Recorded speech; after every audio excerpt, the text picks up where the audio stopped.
Nasa ating linya ngayon, si Navotas Representative Toby Chanco. Kong Toby, magandang umaga. Si Joel Siweng po ito. Good morning po. Yes, good morning, Joel. Good morning, Weng. Opo, Yes, sir. may statement kayo kahapon. Maraming nagsasabi, sa wakas meron nagdala sa pintuan ng Malacanang Ng ditong issue ng ng flood control. Si Congressman Toby Chanco po yun. Ano bang ibig sabihin ninyo na sinabi ninyong dapat si Presidente patunayan yung kanyang kawalang alam dito po sa flood control scam? Okay, ilagay po natin yan sa tamang context, sa proper context kung bakit ko nasabi bakit ako nag-release ng statement. No? Kung matatandaan natin, nag-recant po yung 4 na former bodyguards ni Saldico one day, isang araw bago yung deadline nung pag-submit ni former Speaker Martin Romualdez ng kanyang reply doon sa ombudsman. No? Mhm. Sinasabi ko lang dito na medyo kaduda-duda at dapat imbestigahan yung pag-recant na yun, no? Dahil medyo highly suspicious siya, di ba? Isang araw bago bago yung deadline. No? Pangalawa, tayo naman, kahit kayo matagal na kayo dyan sa public service, yung ganitong pag-recant, hindi naman, kahit ganong karami ang pera ni former Speaker Martin Romualdez, hindi naman magre-recant yan kung walang ginamit na impluensya. Hindi ito magagawa nang walang tumutulong sa kanyang mga kapangyarihan tao. Aminin natin yan, no? Hindi yan haka-haka based on our experience, no? So ang sinasabi ko lang dito is sinimulan ni Presidente itong laban na to, dapat tapusin niya. Hindi po pwedeng simula lang. He has to see it until the end, no? At nakakapagtaka na walang nagsasalita sa executive branch, di ba? Hindi pa pwedeng ombudsman lang ang lumalaban pero tahimik ang buong gobyerno, no? Kung talagang seryoso ang executive branch doon sa accountability, dapat, ito sinabi ko na ng SONA, dapat ang sinasabi is utusan lahat ng departamento at ahensya sa ilalim ng executive branch na magbigay ng kanilang ebidensya laban kay former Speaker Martin Romualdez, no? Ngayon, dapat patunayan din na kahit gaano karaming pera, ay hindi kayang impluensyahan. At dapat yung mga nasa kapangyarihan ay huwag magamit niya para mag-impluensya. No? Sabi ko nga, kung sa mga kalaban sa politika ay buong puwersa ng gobyerno ang ginagamit, dapat ganun din kay former Speaker Martin Romualdez. At panghuli, sinabi ko, pag hindi nakasuhan ng plunder si former Speaker Martin Romualdez, walang choice ang taong bayan kundi isipin na may hawak siyang alas. No? Yung pananakot niya na he will not go down alone, madami siyang alam, yun ang magiging conclusion na kaya hindi siya nakasuhan, dahil madami nga siyang alam. Ano po yung alas? So, dapat... ano po yung alas na pwedeng hawak ni dating speaker? Hindi, di ba? Ang sabi niya noon, madami siyang alam tungkol sa administrasyon and he will not go down alone. Di ba? Yun ang maaaring hawak niyang alas. So, kung hindi matutuluyan to, ano pa magiging conclusion ng taong bayan? No? Ang sinasabi nyo, very suspect yung timing nung recantation ng Yes. 4 at hindi Oo. kayang gawing mag-isa. Kasi sabi ng ombudsman, malaki ang kinalaman ni Martin Romualdez, yung dating speaker, dun sa Oo. recantation. Yes. Ayun ang paniwala ni Opo. Ombudsman Boying Rimulya. Totoo. Pero binabanggit ninyo, kayo'y naniniwala, meron pang mas malaking tao, mas ma-influensyang tao na tumulong sa kanya para mag-recant yung 4? Hindi ko sinasabi mas malaki. Merong mga mai-impluensyang tao at hindi ito magagawa ng pera lang. Isipin mo, ang tagal-tagal na nitong statement na to, di ba?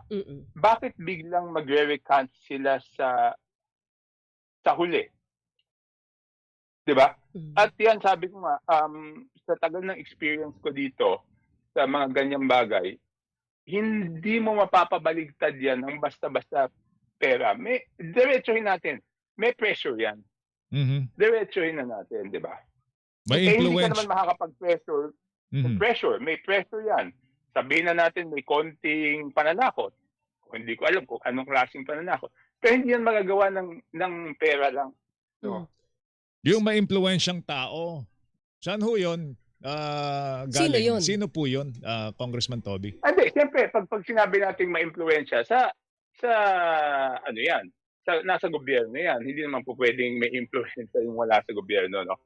May mga reports na, sinisigurado ko pa kung sino-sino 'no, kasi iba-iba yung nakukuha ko. Pero ang, isang bagay diyan is hindi talaga 'yan magagawa ng walang impluwensya. Kung Toby, Yun, linawin ko yeah. lang po kung Tiangco, hindi niyo naman po sinasabi na yung maimpluwensyang yon at yung alas na hawak ni sinasabi ni Martin Romualdez ay pwedeng si Pangulong Bongbong Marcos. Hindi ko sinasabi yun. Ang Alright. sinasabi ko, dapat mag-order siya sa executive branch na lahat ng ebidensya ay ilabas. Kasi pag hindi ganun ang senyales, no?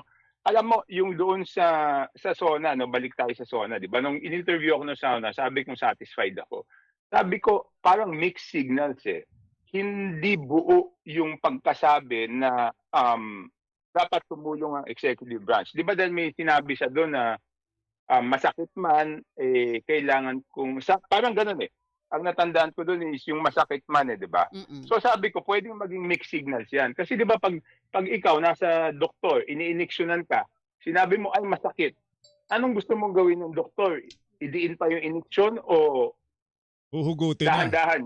Huhugutin na po diba? yung injection. So, yun yung pinagsama-sama ko lang itong mga bagay na to doon sa recantation.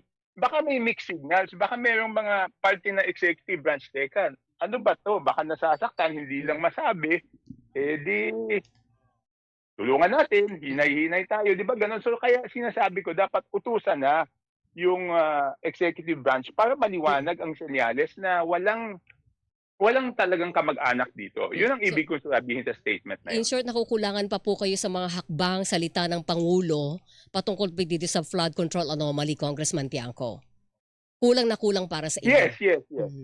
Okay. Yes, kulang na kulang pa. Tsaka yung lang pagsabi ng dating speaker, ang dami pong naging speaker eh. Hindi binanggit ang pangalan. Sinasabi ninyo, nakulangan kayo dahil hindi binanggit ang pangalan. Hindi ba pag may tinutukoy ka at talagang galit ka sa corruption, natural naman siguro na banggitin mo yung pangalan, di ba? Itong taon to, involved to, ito iniimbestigahan, tulungan nyo ang pamahalaan. Ang dami nag-speaker. Bakit parang may konting, ano matawag sa Tagalog nun, yung kid gloves, di ba? Oo, parang may puwang for doubt, parang ganon. Parang hindi mabanggit yung pangalan. Ang sabi nila, ang China rin daw hindi binanggit eh. Oo, pero alam mo na China yung pinatutungkulan. Alam mo na yung China pinatutungkulan. So alam daw natin kung sino pinatutungkulan ni Presidente rito. Doon sa China, maliwanag yun di ba? Pero dito kung maliwanag, dapat maliwanag din sa ibang parte ng kabinete. Di ba? Okay. Tingin nyo ba with the recantation nung apat, na sinasabi allegedly nag-deliver ng pera kay Romualdez, nag-deliver ng pera sa Ilocos Norte kay Pangulong Bongbong, nag-deliver ng pera kay dating Congressman Saldico. Doon sa recantation nila, tingin nyo medyo hihina ang kaso ng gobyerno laban po kay dating Speaker Romualdez?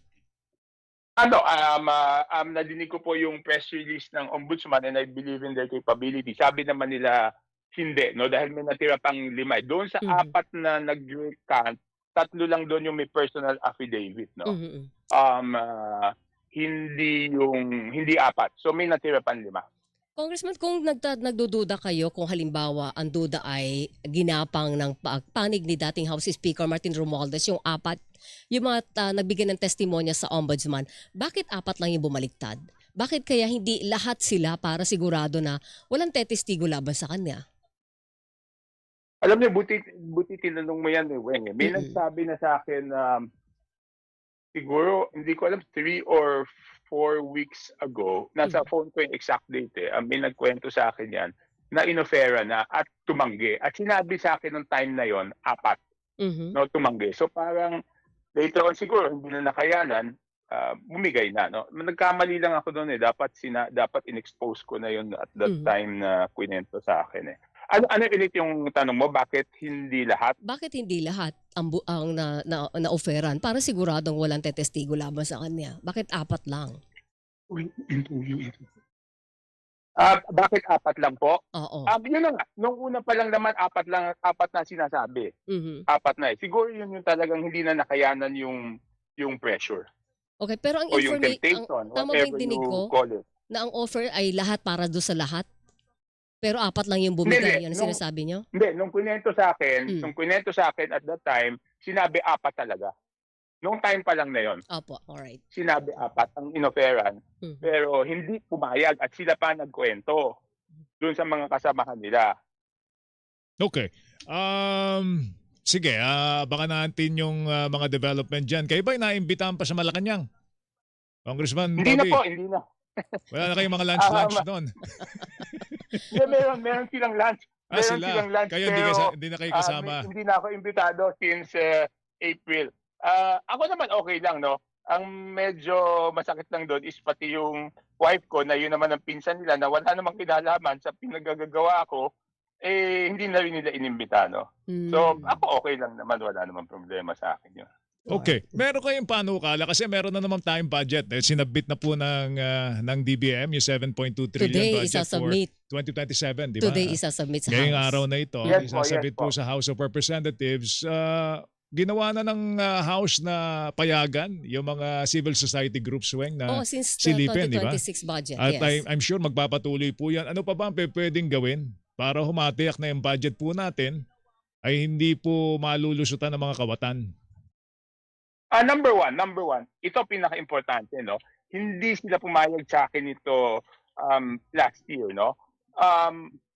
Sabi ko, dapat i-publish sa website ng House of Representatives yung total budget per district at total budget per party list. Mhm. Kung talagang gusto namin transparency, dapat i-publish yan.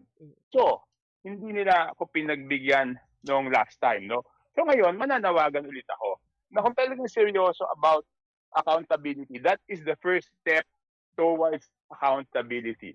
I-publish lahat ng budget ng bawat distrito, kung magkano total at bawat party list, magkano total at saan napuntang distrito yung sa party list. Yun po ang number one step. Dapat dito pa lang sa NEP, pakita na nila. Tapos, every step along the way, dahil magbabago pa yan, magkakaroon ng amendments, ipakita din nila hanggang mapunta yung HGAB, hanggang mapunta sa GAA. Mhm. So, yan ang first step towards transparency. Congressman, bakit ba dapat may allocation ang bawat distrito at bawat party list? Wala naman kayo dapat talaga nun eh. Because kung gano'n na masusunod, pork barrel yun. Hindi po. Hmm. Wait. Ang ibig kong sabihin ng allocation is whether I request it or not, may mapupunta sa distrito ko, di ba? Hmm. Na project. Ibig Yun sabihin, yung sinasabi kong kung may... yung lahat ng project sa distrito ko, Hmm. total ng DPWH Yes. project sa distrito ko, dapat 'yon i-publish. No? Dapat Hindi- 'yon i-publish. Hindi Dahil yun doon inserted makikita ng- project. Hindi Yan. yun inserted allocation. Hindi pa yun inserted Hindi, kasi- allocation. Hindi po. Kasi di ba magsisimula po yan sa NEP, NEP, yes. yung NEP. So, ibig sabihin yan ang proposal ng executive branch, di ba? Mm-mm. So doon pa lang sa NEP na proposal ng executive branch, dapat makita na kung magkano yung per district at magkano yung per party list. Kasi hindi naman lang sa insertion papasok yun sa party list eh. Mm. Doon pa lang sa hihingan na sila ng proyekto nila, no? So, yun, mapupunta yun sa ibang distrito, di ba? Dahil wala naman distrito yung party list, di So, ba? ibig sabihin, bago pa So mabuo yung NEP, kinakausap ang kinukunan na kayo ng, Oo, kinakausap ang pet projects nyo. mambabatas. Tapos bubuin yung NEP, kasama na dun yung inyong allocation, katulad na nabanggit mo para sa party list. Di ba hindi dapat yun pwede? Hindi, ang nangyayari po sa district is ganito. Pag nag-budget call, mga April po yan, Mm. pupunta yung district engineer doon sa district representative, di ba? Mm-mm. Sa akin, kunyari. Tapos, ipapakita yung mga projects, no, Mm-mm. na naka-allocate doon sa distrito mo. Pwede ka naman magkomento, no? Ako naman, ang ginagawa ko dyan, sinasabi ko kung ano yung nahandoon sa Regional Development Council approved budget, yun ang ipasok nyo. So yung sa amin, based on Regional Development Council approved budget yon. Pag nag-consult yung DPWH. At matagal ng practice yan. Hindi yan ngayon lang, dati pa rin practice yan. Kasi doon mo pinapasok yung lahat ng mga kailangan ng distrito mo. At yung Regional Development Council, nagsisimula yan sa ibaba, sa barangay, tapos pupunta sa may civil service organizations din dyan, civil society organizations. So ganun po talaga ang proseso ng budget. Di ba? Kaya nga po, sa House of Representatives lang pwede mag-emanate yung budget kasi po, ang assumption doon is yung mga tao ay represented by their congressman. Kaya, di ba, hindi po pwede magsimula sa Senado ang budget. Dapat po sa House of Representatives because the assumption there is they are represented by their congressmen. Kaya lang doon nagkakaroon ng haggling di ba? Halimbawa, Di ba yun yung ginawa ni Yusek Cabral dati na nag-text di umano kay Senator Soto? Tito Sen, Di ba sabi nga na ang dami na tumaas ang kilay doon, Congressman, dahil parang hindi naman tama yun na binubuo pa lang ang budget sa executive level, meron na agad project na nakaalat sa mga mambabatas. Okay, ganito yan. Kahit naman kasi hindi mag-alat ng project sa mambabatas o kahit hindi mag-alat doon sa distrito, in reality, yung House of Representatives has the authority, di ba, to amend the budget, di ba? So para may consultation na rin kasi ganun din ang mangyayari, hahaba lang yung proseso di ba? Ang importante diyan is kailangan ba nung distrito yung proyekto na yon o hindi. At ang makakapagpatunay na kailangan talaga yung proyekto na yon is kung dumaan po yan sa tamang proseso ng Regional Development Council. So kung meron na gano'n sa punto pa lang bago mabuo yung NEP, iba pa yung inserted appropriations pagdating halimbawa ng budget hearing, nagkaroon ng BICAM at nagkaroon ng amendments ang mga kongresista at senador. Hiwalay pa yon, Congressman. Yes. Hiwalay pa po yon dahil di ba magkakaroon ng hearing dyan, di ba po? Opo. Pag nagkaroon ng budget hearing dyan, ang mangyayari po dyan is makikita kung ano yung absorptive capacity ng bawat department, kung nagagawa ba nila yung mga kailangan gawin, at kung yung budget ay tugon doon sa pangangailangan ng ating mga kababayan, di ba? So, doon din babagsak yun Ang question lang is, are you serving the interest ng mga kababayan mo o hindi, di ba? Kasi yun rin naman ang proseso ng pag-review ng budget. Dapat tugon siya doon sa pangangailangan ng ating mga kababayan. Kaya may participation din po yun yung House of Representatives, di ba? Pero yung party list representation, since wala silang district, kailangan bang gawin din na lagyan sila ng pondo para sa kanilang mga proyekto, Congressman Toby? Meron talagang allocation yung party list dyan. Hindi lang ako sure kung 100 ba or 150 million. Meron silang, binibigyan sila. Diba? That's why I've been saying, for the sake of transparency, kasi kung wala ka naman tinatago, bakit ayaw ilabas yung budget per district saka budget per party list, di ba? Dapat transparent tayo dyan May binigay ba sa inyo yung dahilan kung bakit hindi ginawa yung pakiusap po ninyo? Wala. Hindi nga sinagot yung sulat ko Di ba, sinabi ko na yan nung nag-explanation of vote ako sa budget, sabi ko, ang boto ko ay yes based on the condition na dapat ganito ang gawin, no?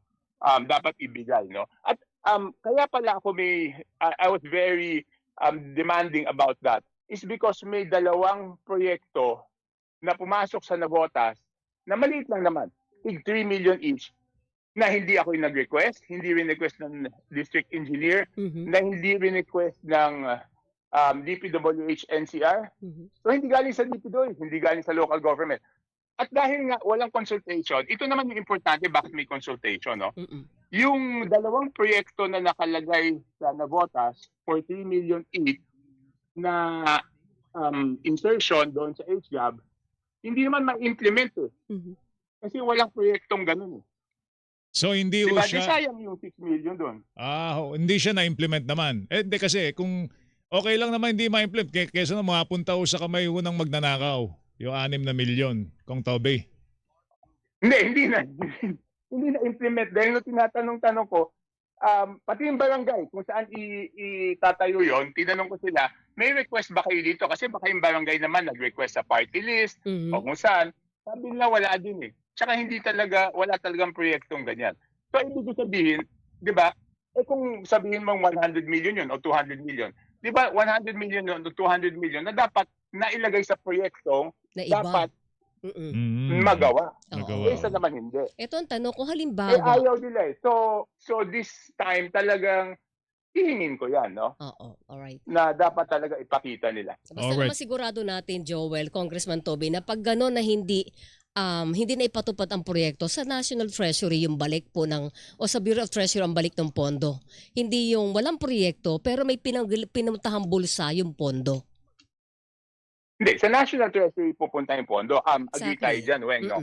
Pero di ba, ideally, ang budget dapat zero-sum yan. Di ba? Kung may 100 Yes. pisong budget, dapat yung 100 pisong yun na ibabalik 100% sa mga mamamayan in terms of projects or services, di ba? Mm. So kahit may piso kang hindi nagamit, sayang yun Sayang kasi din. dapat nabigay mo Alright. bilang proyekto yun o Totoo bilang yan. serbisyo sa ating mga kababayan, di ba? Alright, sige. Thank Kong Toby, you. salamat. Mag-ingat ka. Good morning, to sir. you. So yun po Oh. talaga ipipilit natin yon na for the sake of transparency dapat simula pa lang, sa NEP pa lang, ilabas na kung magkano yung budget per district at per party list. Kung hindi Ayan yun. lalabas yan, hindi totoo yung transparency na sinasabi. Kukumprontahin natin si Congresswoman Swansing dito sa tanong po ninyo.